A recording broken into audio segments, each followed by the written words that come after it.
Prevent vinyl plank flooring from shifting during a bathroom installation by controlling movement at every stage so the locking mechanisms can seat properly.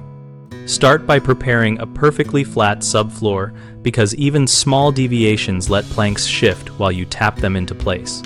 Use a straight edge and fill low spots with a leveler and sand high spots until the surface varies less than 3/32 of an inch over 10 feet. Acclimate planks in the bathroom for at least 48 hours so they expand or contract before you lock them down. When you row out, place a solid stopper or block at the end of each row and tap toward it with a soft mallet to eliminate lateral creep while you engage the tongue and groove. Insert uniform spacers along walls to maintain the required expansion gap and check alignment every few boards with a square so cumulative offset does not develop.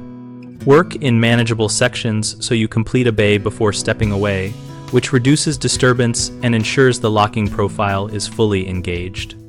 The three most common mistakes are skipping subfloor flattening, failing to use a stopper while tapping, and uneven spacing at walls.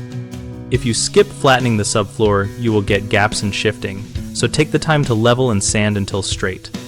When installers do not use a solid stopper, the row can creep, so cut a scrap board to act as a dead stop and clamp or hold it while you tap.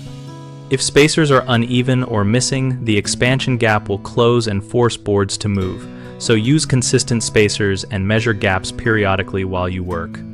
BigHomeProjects.com helps homeowners find local contractors for bathroom flooring projects and helps contractors find work by listing jobs and profiles. We also host a discussion community where we and other members share tips, ask questions, and troubleshoot common installation issues.